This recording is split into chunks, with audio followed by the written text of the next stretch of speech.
Welcome to the Battle Buddy Podcast with Keith McKeever.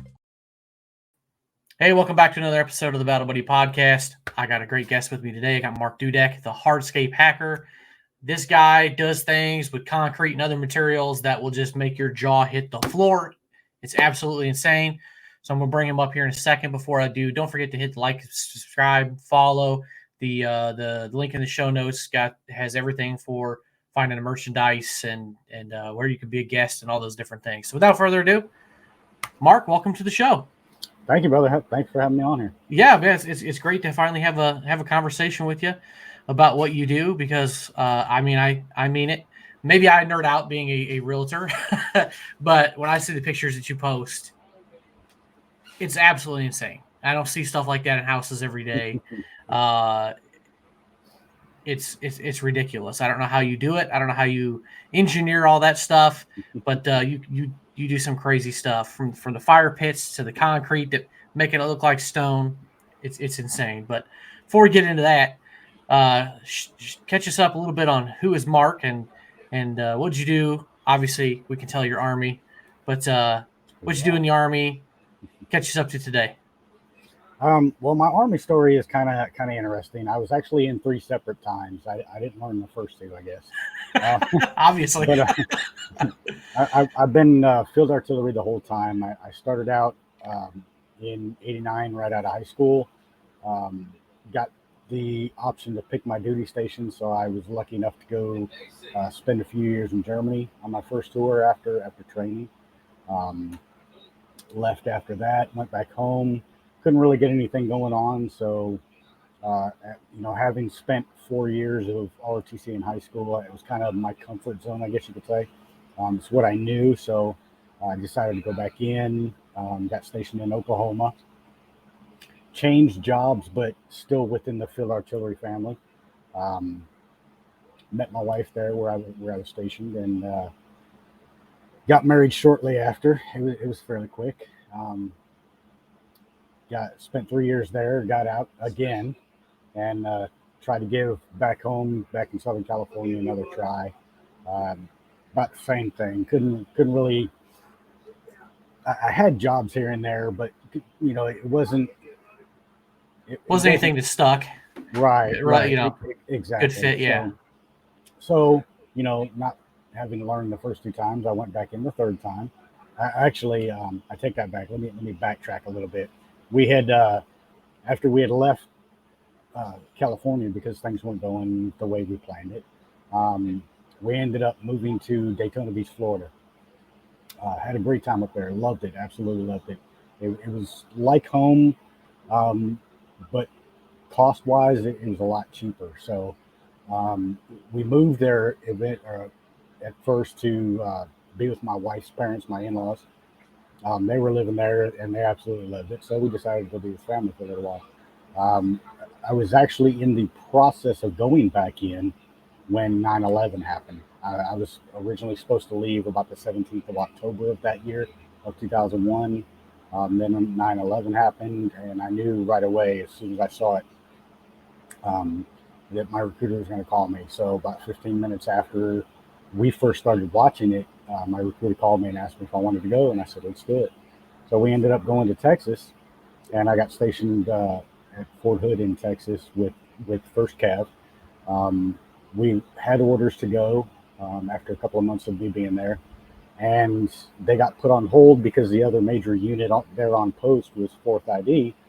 And from what I was told, this is just what I was told, the unit commander for 4th ID had him and the commander for 1st Cav had an argument with the base commander with 4th ID, saying that 1st Cav always got to go everywhere first because they're one of the most famous units in the military. So 4th ID got permission to go first. They went first, and of course, as anybody that ever watched the news at that time knows, 4th ID was the unit that actually ended up finding Saddam, the big trunk full of money and all that. So in one aspect, I was kind of upset because that could have been us. But we ended up going later on. It got extended twice in the same tour. So it was originally supposed to be a 10-month tour, turned into a 12-month tour, and then turned into a 14-month tour. which at the time sucked because, we were in the middle of downtown Baghdad. The Army was pretty good at that in the two. Yeah. I know when my first Definitely. deployment, I think the guys were almost up to 18 months at that point in time. The Army guys. It's like, man, that sucked. We pretty much did our six months and was gone. Yeah, we met up with a lot of Air Force guys and Navy guys while we were, at our post, and they would sit there and have their stories about, oh my gosh, I can't believe I'm going to be here, sit 5-6 months, and we just look at them like, really? But anyway, I digress. So yeah, we ended up when I got back home from that tour, I knew I was going to get out again. I mean, the Army had changed so much from when I first went in. It became more political, less about how well you do and know your job, and more about who you surround yourself with. And it's not the environment I wanted. So I ended up getting out for the third time.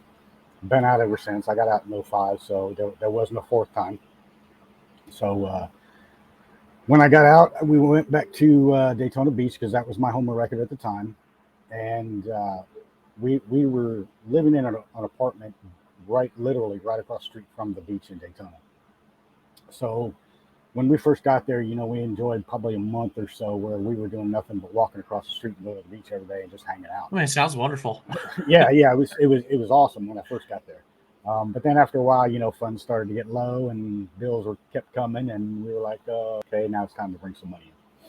So luckily there was a construction project going on kind of kitty corner from our apartment, a big 21-story high-rise they were putting up. So I walked across the street one day and I was like, look, I said, I found the project superintendent, and I said, look, I just got out of the military about a month ago. I need some money coming in, basically. What have you got? What can I do? And he was like, well, what kind of experience you got? And I was like, well, I can blow stuff up from 10 miles away. And he's like, well, it's not really a qualification we need. Not exactly a transferable skill. Right. So they put me on with the concrete guys at first, and this is going to lead into what I was actually going to ask, how you now. kind of got into hardscape stuff. So you're just kind of walking right into it. That's a story in and of itself. So I worked with those guys for a little while, just as a laborer, making minimum money, but at least there was money coming in. One of my favorite parts of that job was the one time they had me hanging on a single man swing on the outside of the building, and anybody who's ever seen high rises know, with this, like the window cleaner swings, the big long platforms. Yeah, this was a seat big enough for just me. I was hanging off the side of this thing. That's a bunch of nope for this guy. Yeah. I wasn't, it's not that I'm scared of heights. It's that I'm worried about falling from heights. But I'm fine as long as I've got a nice solid base below me. And right. There's no bit, Right. Well, I don't have trust for all the ropes. I was hanging on this swing about the 18th, 19th floor of this 21-story high rise with a kind of a mini. It's a chipping hammer, but it's in a sense it's a mini jackhammer, like a handheld version, chipping out corners on these concrete windows that they had poured, because the walls were all solid concrete and they had cutouts for the windows. So I did that, and when they were done with their portion of the project, I moved over to the brick masons. They were doing some brick work, and I was a helper for them. Luckily, they kept me, so I was still right across the street from the house, which was nice. So I was mixing up their cement that they used for the brick work. Did that for a little while, and then when they were done, then nobody else had anything, so I was kind of back at square one, out of a job again. So I went on Craigslist, Indeed, all these other job finding services, and was looking for work and put in applications everywhere. The first place that called me was actually a small electrical contractor there in town. So I ended up going to work for them because they were the first ones to call me and offer me a check. So I did that and stayed with the electrical trade. We ended up moving to Tennessee because my in-laws had moved and my wife wanted to be close to her parents. So we ended up moving to Tennessee, still doing electrical work. Got the opportunity while there to go down, spend a calendar year down in Houma, Louisiana, doing marine electrical, tugboats and barges and things like that, which was fun. That's a unique experience. It was I had a blast because it was something new, you know. And after that year, we came back to Tennessee, and a couple months later, got the opportunity to go down to South Texas to do pretty much the same thing. So we were there a little over a year, and this was while my wife was still back in Tennessee. And you know, it's hard to be separated that long. When I was in Louisiana, I would bring her down like every other weekend or so, and you know, spend the weekend with me because we were working 7 12-hour days. You know, it was just nonstop. Money was great, and my wife enjoyed every bit of the money. But she had a good time. She was real good with it. But when we were down in Texas, I knew we were going to be there for a while, so I went back to Tennessee. We sold our house and moved down to Texas. So we were there a total of about 4.5, almost 5 years. And I was getting burned out on the environment, basically. So we were going to go back to Tennessee, where my in-laws were, and we were there about a month. I had a decent job, you know, nothing great, just income coming in, basically. And I don't want to say I didn't want to be there, but it just did something that didn't feel right. So we ended up moving to North Carolina. Bought a house in North Carolina, lived there for 4.5 years or so. And at around the second year there, I had been doing electrical work for about 12, 13 years at that point. I became a foreman and a superintendent on different jobs, so I was running projects. But I was getting burned out on it because it got to the point where it was the same thing every day. You know, go to work. I pride myself on being the first one there and the last one to leave. So I was always there. I was there before the project superintendent on most jobs. So, you know, it was 12, 14, sometimes even 16-hour days. And, you know, all that time being on the road before traveling, being away from my family, it just it took its toll on me, and I was getting burned out on the electrical trade altogether. So I decided I started looking for something else. So this is where we get to where I got into hardscaping. I was actually looking on Craigslist looking for another job, and I came across a post that said veterans wanted, and I was like, okay, I'll click on it. So I clicked on your interest. Yeah, right. And it was a good headline. So I clicked on it. I was looking through it, and it was actually the opportunity to learn how to do the hardscaping. So I contacted the guy and found out later on, doing my research, that this was a guy who had gone through the same training, and they had an incentive program that, you know, anybody that had gone through the training, it was a referral program. You know, they get somebody else in and they get, you know, whatever. So at the time they were giving out the fire pit molds. If you've ever seen the tree stump fire pit that we do, they have a mold for that. So anybody that got anybody else into the program, they would get a mold for those.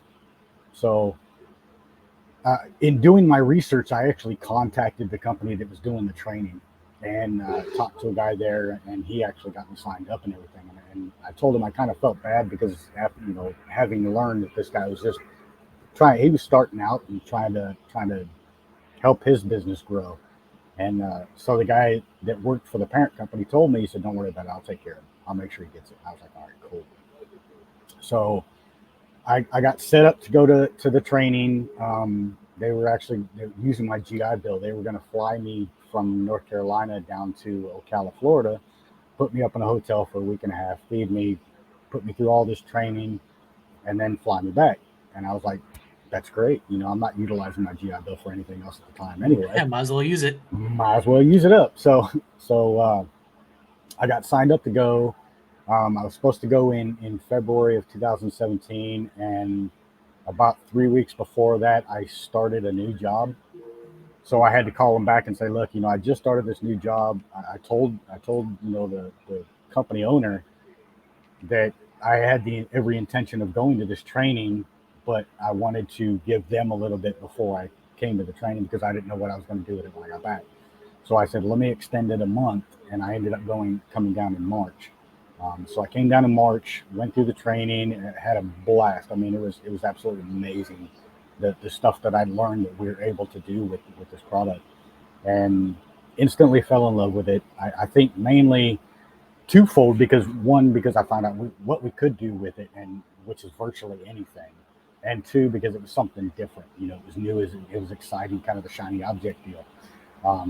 So when I got back, I came up with the company name, came up with a bunch of advertising, the logo and all that, and started to put it out there. And I heard crickets for the longest time, but I was in the fortunate position that I had an electrical, job to go to. So I was doing that full time while trying to get the business going. So I did have that income to fall back on, luckily. But trying to work a full-time job and get a business going, it's hard. And I know a lot of people do it, and I feel for them. I thought long and hard for a long time about just letting go of the steady paycheck and put all my eggs in that one basket to try to get the business going. But after I saw, what it was doing or not doing, I guess you could say, there in North Carolina, I figured a big part of it was one area I was living in. There wasn't a lot of high dollar homes in that area. It was, I guess, middle class. Certainly wasn't the projects, but it wasn't huge high dollar homes. So I factored that, or I took that as a factor. The fact that it snows 3 or 4 months out of the year there, it's kind of hard to do concrete in the wintertime when 6 inches of snow on the ground. Yeah, really good point there. Yeah. So I knew we had an amazing system that we were using. And I knew we could have put out amazing products, but I figured it was time for a new location, somewhere where I knew we could do this year round, and really have the area to get it going. So we decided, well, we lived in Daytona before. We kind of were looking in that area. I had some friends that lived in Tampa, and we were considering going down there, and then I looked, and starting out with basically nothing, no job, no nothing. The cost of living was kind of high there. So I had other friends in Ocala, and they said, dude, construction's booming down here. Everything's growing. People are spending money like crazy. With what we do, we're not the cheapest people around, because we're able to do the things that we can do. It's hard. I can't compete with Joe Schmo who does hardscaping down the road that uses pavers and block, because he can get his stuff cheaper, his products cheaper, but he is limited to what he can do. We are literally unlimited to what we can do. I can show you pictures of the owner of the company that trained me. He's a real good friend of mine, super amazing guy. But he's created things because he's been doing it for almost 30 years now that would just absolutely blow your mind. And I'm working on learning most of that. I learn new stuff every time he posts. I get new ideas, things like that. But so anyway, we ended up relocating down to Ocala, which is kind of full circle in a sense, because this is where I was trained at. So we moved back down here and started getting things going, and we're still growing. We've got a few projects under our belt here. Still working on business thing, because when I started, I knew absolutely nothing about business. I was real fortunate with Facebook, because I was able to get into a lot of other veteran-owned business groups. So I was able to ask questions about starting the business, how to run the business, how to grow the business, things like that. And I have a ton of support there that I'm constantly learning from. And it's nice, because now I've actually gotten to the point where new people are coming into these groups and they're actually asking me questions. So, that makes me feel great, that I'm able to pass some of that knowledge on. But I'm constantly learning. I'm not the smartest business person around, but I am proof of the old cliche that if I can do it, anybody can. Because, like I said, when I started, I knew nothing about business. That's almost all of us. Yeah, we're kind of all in that boat. You don't know what you don't know. Right, exactly. You just kind of fumble on through until until some knowledge just soaks into your head, slaps you across the face, whatever. Right. And we're in those same Facebook groups, and there's a lot of great collaboration and information flowing back and forth in there. Absolutely. And there's a saying that I absolutely despise, but I think it's kind of applicable, and I tried not to do it that much, but it's fake it till you make it. You have to put on that when you're starting a business. You have to put on that facade that you've been doing this for 20 years, that you know everything about what you're doing, and because that helps give the potential clients the confidence that you can provide what you're telling them you can provide. So I've certainly had to do that, but I know at the same time that I have the knowledge and experience of all these veteran business owner groups, as well as other local business owners that I've gotten to know, as well as the knowledge and support of the gentleman that owns the company that trained me. I know at the drop of a dime, if I absolutely need to, I can call him and say, hey, I need help with this project. He'll grab his team and bring them with him. It costs me, of course, but I've always got that support. I can get a huge client here that wants, one of everything that we do, a water feature, outdoor kitchen, fire pit, patio, seating area, retaining wall, everything that we can possibly do. And I can call him up and say, hey, I've got this huge project. I need you guys' help. And he'll be there. And we can have all that knocked out in 3 or 4 days. Who else can say they can do that? That's pretty awesome that you can get some of those projects done in that amount of time. Right. And you kind of alluded to something that I think it's really important for business owners to think about is there's working on your business and in your business. Mm-hmm. So you got the day-to-day, the hands-on stuff, but then you got all the behind-the-scenes stuff that you have to do, the accounting, the social media, the content creation. Like, right. That's the one thing nobody ever thinks about them at first. Yeah. I was guilty of that too. Like, I didn't look at that for a couple of years. And right. it's like shooting yourself in the foot sometimes. Yeah. if you don't think about it right up front, like that's just as important as the other stuff. Yeah, absolutely. And I mean, it's hard. I'm always been the hands-on type of guy. So when I get projects, I'm again the first one on the job site, and the last one to leave. I'm out there actually doing the project. I'm out there working in it. I'm carving the walls. I'm stacking the concrete. I'm making the panels that we use to build our water features with. So I'm out there doing the hands-on stuff, spending 10, 12 hours out there, and then I got to come home and do the behind-the-scenes stuff. I got to make social media posts.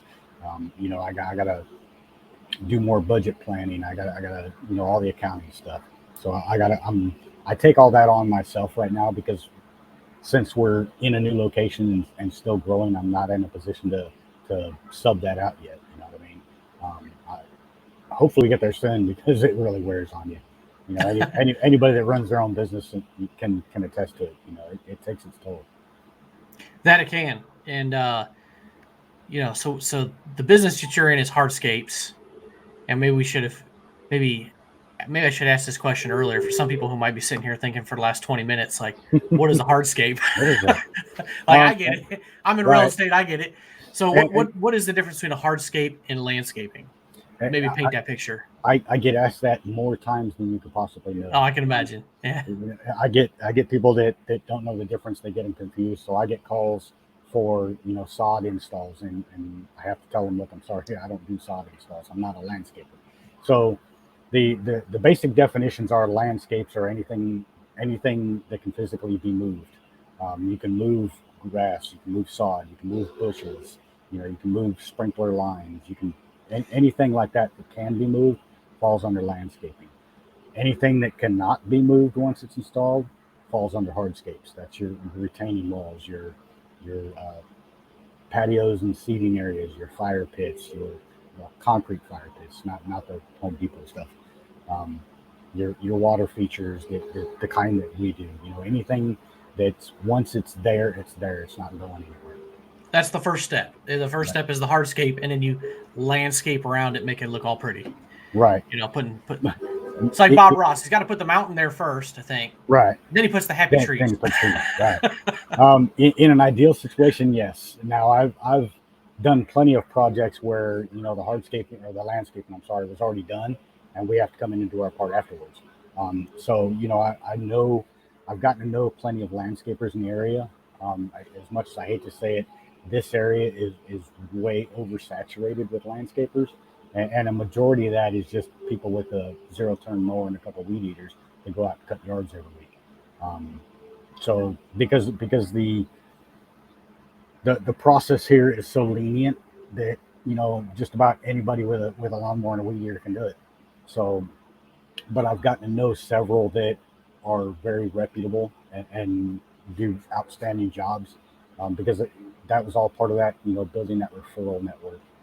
So when I do get calls, and I always do, hey, I need a couple pallets of sod installed in my yard. I've got a guy that can do that, and most of the time I'll just send them the contact info. Every once in a while I'll sub it out and put my little markup on it because everybody's got to make money. Absolutely. You are a business owner.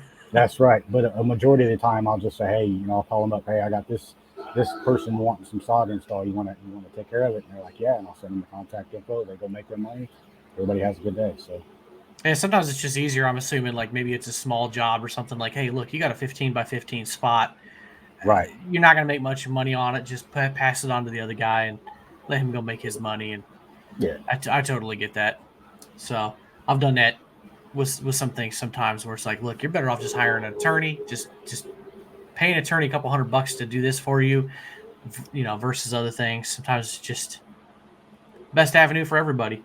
Yep. So, so some of the stuff you're doing with Hardscape, so you're maybe paint a picture. So you're doing the retaining walls and all these features, and you're building some sort of framework. Obviously, there's a structural component to some of them to hold back the earth, but they're kind of covering them in concrete and other materials and doing all kind of creative stuff with it. Is that pretty good assumption? Absolutely not. Okay. No, this is what helps us stand out and makes us different from everybody. I'll use an outdoor kitchen because it's the most basic example. I'd love one of those. You should come up to Illinois. We'll work something out. Any other contractor that comes in to build an outdoor kitchen, this is going to be their process. They're going to come in and take their measurements. They're going to come in about a week later, and they're going to start building a frame. They're going to build a frame for this thing out of either 2x4s or metal studs. Then once they get the frame built, they're going to put cement board on it, much like they put in showers and things like that. They're gonna wrap it in cement board, and then they're gonna come in with their stone overlays or their stone veneer, and they're gonna use the tile mud, basically is what they use. They'll put some on the back, they'll put some on the cement board, slap them up there, and they'll stack it, and it'll look real nice. And then in about 2 and 3 years, these things will start popping off because the grout behind them starts giving way because they're outside. They're not built for that. Right, and it's all porous material. Right, exactly. Yeah. So these things will start popping off. So that process alone takes 2-3 weeks to get all that done, and then you got to worry about countertops. You got to pay for, if you're going to go with the high end, you're going to pay for granite, quartz, things like that. On the low end, you're going to go with indoor kitchen countertops, the particle board stuff, and it's going to fall apart after a couple of months. Yeah, a couple of months. Yeah. Plus the appliances, right? You always got to add the appliances in. So out of that, you might have an outdoor kitchen that's usable in about a month. Whereas with the panel system that we use a Gfrc panel system, which is glass fiber reinforced concrete. It's basically fiberglass inside. The fibers are inside the mix that we use. So right off the top, the structural durability is 100 times better. They're more meant for outdoors, so they're going to last a lot longer. Being that we use the paneling system, we don't have to come in and build a frame. We basically make our panels, cut them to size, and build a box. Basically, it is the easiest way to describe it. We'll take the panels and screw them to each other using decking screws, and we'll fill in the corners with the same type of mix. So we're basically building a big hollow box, whether it be just a straight outdoor kitchen, an L-shaped outdoor kitchen, or a U-shaped, or whether we decide to get creative and do all kinds of weird stuff. But that's for another show. So we screw these panels together, fill in the corners, and that becomes one piece. Like you can hit that thing with a sledgehammer, you're not going to put a hole in it. And I didn't believe it at first until I tried it. Like I beat on these things with a 10-pound sledgehammer, and it took me a while to even put a dent in. So these things are a lot more structurally sound, and they're a lot more durable. Then we get into the appliances. We leave cutouts for any appliances, whether it be a set of access doors, a set of drawers that go on it, and then we get into our own countertops. We do our own countertops. We use the same type of mix. We add coloring to it, several different colors to choose from, and we can do pretty much any pattern. We can emulate quartz. We can emulate granite. We can make it look like wood if you want to. Wow. So we can make it look like basically anything. And the best part about it is if you get like a standard L-shaped outdoor kitchen, something that you're not going to be able to use for a month once they start with any other contractor, you'll be able to use ours in about 4 days. Wow, that's impressive. Yeah, that's the difference maker. Yeah, no, that's really cool. Yeah, I never really thought about some of the materials too, because I've wanted an outdoor kitchen for a long time, man. I can see where the wooden frame or metal frame both have their own problems. Right. Wood rots, metal rusts. Do you want rust stains coming out from underneath of it on your concrete? Right. Yeah, so yeah, or things popping off. Well, Yep. I'll have to keep that in mind for whenever I sometime down the road get my outdoor kitchen. So that also, I'm assuming is you kind of the same thing for like the retaining walls and stuff. You just put the panels, you just line it up. For the retaining walls, the panel systems that we use that mixture for either outdoor kitchens or water features. Most water features. Now we can do a poured solid concrete water feature, and it'll look great. But the panels we use mainly for those two. The retaining walls, patios, fire pits, seating areas, things like that. We use a poured solid in place concrete. Okay. What we'll do is, like with our retaining walls, we'll dig out a footer. We go 12 inches deep, stake in rebar every 12 inches, and then we'll pour over that. Now the mixture that we use is not like standard concrete. And to get technical but not get technical, if you use the standard concrete that companies use for like sidewalks, driveways, things like that, they have the rocks in them. The pressure on those, the strength comes out at about 3,500 psi when they're fully cured after 28 to 32 days. With the mixture that we use, it's more of a grout mix in the sense that we don't have the rocks in it. It's just basically sand and cement, but there's an additive we put into it once it gets on site that basically what it does is it draws moisture out of the air continuously to continuously harden the concrete. So after 28 to 32 days with our mix, it comes out around 5,000 psi. So it's a lot stronger than standard concrete. But without the rock in it, that's what allows us to carve into it and make it look like stone. Yeah, that makes sense. I mean, I was just say, I know enough about concrete to know that there's a handful of different types and mixes and stuff. So, right, because that's what I think the last picture I saw is you kind of had a curved retaining wall with some steps built in it, and it's just like, that's incredible. And believe it or not, that one was done over 2 days. Wow, that's something else. Yeah. Wow, that definitely gives it a lot of advantages: strength, cost, time, all that stuff. So, absolutely.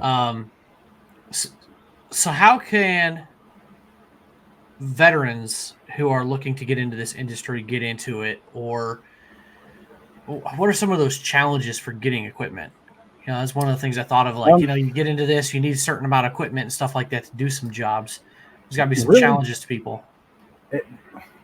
You can get started for I don't want to say next to nothing, but as far as equipment goes, there's really no heavy equipment I have. I basically do everything out of my pickup truck, whether it be transporting I have a small trailer, but nothing major. It's a small flatbed trailer, and I just recently got that. But transporting the molds that we use to make our panels. You don't have to transport the concrete, obviously, because you call the local concrete company, get your mixture to them, and they deliver it. And then other than that, it's basically hand tools, shovels, concrete trowels. Or just things rent a small piece of equipment if you needed it. Yeah, absolutely. Yeah, like skid steer or something like that. Yeah, if I do need anything, I rent it. If I have a couple of local concrete pump companies that I use every now and again, in case it's somewhere that I can't get a concrete truck to, then I use a pump service and they pump it to where I need it. So really, there's not a whole lot of equipment involved. That's awesome, because that's what I was thinking. I'm like, man, what kind of equipment is in there? And, how can veterans get out? Because, not everybody wants to just go get a 9-to-5 job. Some people just want to start something, Yeah, and they may just love being outside but hate cutting grass. This could be a better alternative. Like, hey, let me do something in kind of creative, Yeah, absolutely. And that's one of the things that makes me love it so much is the creativity, because I can do the most basic 2 outdoor kitchens, one in 2 separate properties, and no matter how I do it, they're still not going to be the same. It's not a big box. Here's all the pieces, put it together the same exact way every time. It's that's why I stress that everything that we do is custom. I can do a tree stump fire pit in one person's yard, go right next door and do another tree stump fire pit. They'll be similar, but they're not going to be exactly the same. Everything that we do is completely one of a kind. Now, if anybody is, not just veterans, I mean anybody, if anybody's looking to get into doing something like this, I mean, it's a complete game changer. It's easy to get into. It's easy. Physically, there's a lot of hard work. I mean, you're shoveling concrete around, and but there's a lot of design aspect. It's creativity. I've never told anybody that I'm creative. Before I got into this, I had trouble drawing stick figures, and So that surprises me, because I'm the kind of that guy. I'm like a stick figure drawing kind of guy. I don't consider myself creative, and that's what I appreciate when I see work like that. It's like, man, that's awesome. I don't know if I'd ever have the vision to do that. It's believe it or not, my process when I do it is I stand back. I'll when I'm doing a retaining wall, for example, I'll cut some lines into it. I won't carve yet, but I'll cut some lines into it, and then I'll step back and I'll look at it and I'll say, now, does that look like somebody took a bunch of big rocks and stacked them to make a wall? And the good thing about it is, if I see a line out of place I don't like, all I got to do is take my trowel, smooth it back up, and then cut a new line. It's that easy.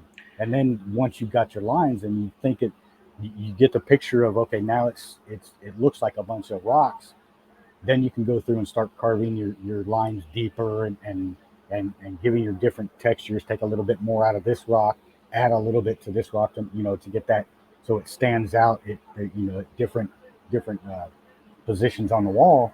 Then it makes it look more authentic. And then the staining process that we use once we've got everything carved, the process we use after everything stains to give it that warm look, so it doesn't look brand new, like brand new concrete rocks. It looks like it's been there for 20 years. There's an aging process there that we do. Step by step, it's all easy. I mean, like literally, if I can do it, anybody can. I hate to keep going back to that, but it's absolutely true. I'm not a creative person by nature at all. Like I said, I'm gonna get in there and get my hands dirty and just have somebody behind me yelling in my ear, do this, do that, do that. But now I've had to step into that role, and every time I do it, I get more creative. I learn a little more. I see a little bit differently. So I'm getting to that point. But if anybody wants to get into it, all they got to do is get a hold of me. They have the company that trained me. They have kind of the same system now, but they've evolved. So there's still kind of that referral deal going, but their process of getting into it is a lot better and actually a lot cheaper. When I first got into it, using my GI Bill, had I not had that, it would cost me about $20,000 just to go through the training. Now, are they still allowing people to use a GI Bill for that training, as far as you know? I don't believe so. I know the friend of mine that owns the company, apparently he had something going on with the VA at the time. I guess they had stopped. They got tighter restrictions as far as what they'll cover. So he's not doing that anymore. But because he's not doing that anymore, and he's very veteran friendly. He has thousands of veterans that have gone through his program before, and he wants to keep that going because he wholeheartedly believes in supporting veterans. He's never been in the military, but he really appreciates, what we've gone through. So he's made it a lot easier for veterans to get in, and anybody for that matter. So it's a lot more cost effective and a lot easier to get into now. That's awesome. Because I know, I mean, it's a shame that they won't be able to use the GI Bill, but I do know that they've changed some things. So Yeah. it's cool that if you can use it in creative ways. So it's awesome that Yeah. you were able to use it rather than Yeah. just having it disappear on you. Yeah.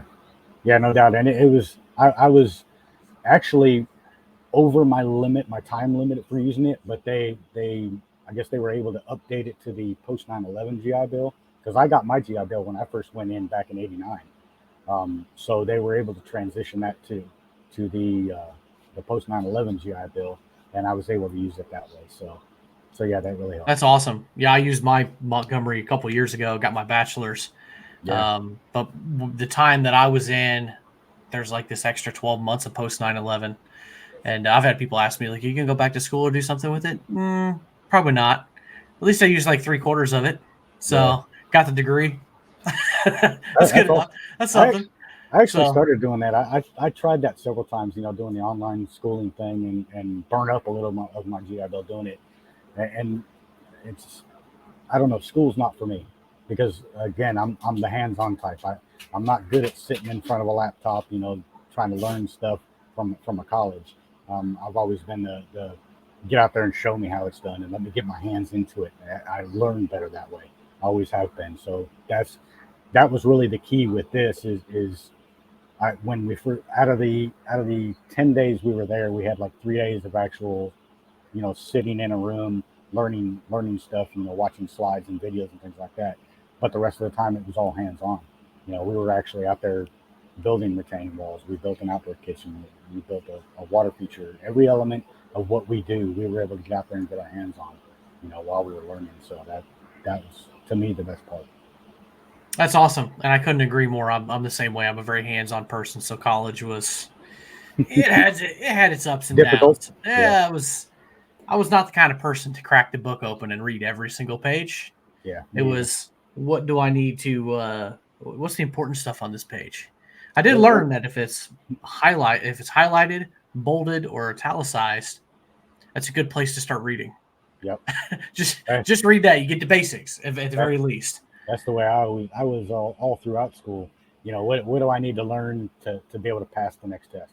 Basically, is the way I went through school. Yeah, I think there's a lot of fluff in some of those textbooks, and I was Yeah. never a great student. I did all right going through college, but it sucks as an adult. But Yeah. especially with the family and all that stuff. So Right. you know how that is, with Yeah. with All jobs and all that throughout. time that you were away. So I was going to ask some follow-up questions, because those are the ones Yeah. I had kind of written down. But how important was it, your relationship with your wife, when you were doing all that electrician stuff? And how important is it to have her by your side and supportive now? It crucial. I don't think I could have done it either. Otherwise. Um, we've had.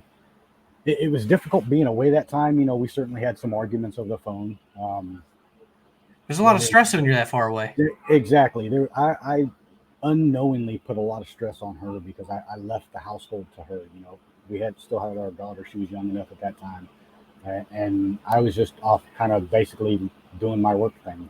Looking back on it now, I left a lot on my wife's shoulders, and I give her all the credit in the world. She handled it like a boss, and let me know about it a lot of times, and really made me step back and realize what I was doing and not doing. So yeah, it was she was crucial to me being gone when I was, especially during my deployment, um, when I was traveling on the road doing electrical work, and even working on the business. She's like me, never owned a business, didn't go to college to get a business degree, but at the same time, she's more creative than I am. She gets a lot more ideas than I do. So yeah, I mean, not just in business, but personally too. She's been a godsend to me. Awesome. That's I kind of figured you're going to say that. I kind of pick up those pieces in there, and I think it's important for people to remember that if you're the veteran and you're out there grinding, working, whether it's your own job or somebody else's, keep that in mind that if you got a spouse anyway, that you've got that spouse or better half, whatever, that's Right. back there holding down the fort. And sometimes it's easy to keep your eyes focused on what you're doing for your job and forget what they're doing back there, but they're holding Absolutely. down the fort. Yep. So, and then last thing I got for you is what advice do you have for the people that are getting out now that might want to, kind of start their own business? Because this whole conversation about is, starting your own business and doing your own thing and growing that way. Right. I know a lot of people. There's people that are comfortable with both. There's people that want to get out and start their own business. There's people that want to get out and either go to college or get more college than they did while they were in. And to me, entrepreneurship is something that's, I don't want to say it's fallen by the wayside, but less and less uh, veterans especially are starting their own businesses. I think there was there's a group called Bunker Labs, and they're one of the anchor points for me. It's one of the first groups I got into when I decided to start my own business, and they do research all the time. And the last time I went to a meeting, they said that there's only like 3.5%, I believe it is, of all veterans getting out of the military actually start their own business. Whereas, back in World War II days, it was almost 75% were getting out and starting their own business. So that's Wow. something that's their focus, is to try and bring that number back up. So there's a huge amount of resources with them. But yeah, definitely, I would suggest anybody that's getting out, especially if you had a job in the military that you can use in the civilian world, then absolutely look into starting a business focused around that. Or if you have any particular talents, that I'm not saying go be one of these YouTube or TikTok people that hey, I can do this and this is Come on, what all Mark. We you're could going do to some see me do, dances. You make money right? in doing dances. And there are people that are actually successful Yeah. doing that. People will video themselves out doing something simple, like somebody out fishing. Like I know several YouTube fishing channels, and they make big money doing that because they get sponsors. But don't let that be your only thing. You can use that as a I guess a side hustle, I guess you could Or say, at least to build your brand to and build let your people brand. know who Right, you are right, and what you exactly. stand for. And that's actually what I'm working on now, is putting some video together to build my YouTube channel. And believe it or not, one thing I actually did, and I don't want to take too much time, but I'll tell you a funny story. A while back, my wife got me a purple stuffed monkey. The one with the long arms with the Velcro where you can Okay, put his with hands Velcro together. hands. Okay, that's Yeah, yeah. exactly what I was thinking. I got kids, so Well, that's where my she mind went. she got me one of those for Christmas one year, and it just kind of sat there. And then I was sitting in my office one day after we moved here, and I was like, I saw it, like sticking out of a box after we had just moved. Like the arms were sticking out. That's all I saw, and I was like, you know what? So I felt bad, and my first thought wasn't anything about business. My first thought was, I want to hang this up because I felt bad because she bought it for me, and I've never had it hanging up. I probably had this thing 3 or 4 years, never had it hanging up anywhere. So I said, well, let me hang it up. So I hung it up on the light fixture in the center of my office. Right, it was just hanging there. And she walked in and saw it hanging there, and she's like, oh, I can't believe you hung it up. She was thankful that I hung this thing up, and I was actually using it, and I was like, I sat there looking at it, and I was like, you know what? Well, let me try something. And I made the stupidest Facebook post. And I had this thing, I had it on the side of my head with the arms wrapped around my head, like his arm going under my nose, right? Like it was just giving me a big hug. And I made my eyes all big. And I said, it was something to the effect of, welcome, the monkey to as the newest member of the family.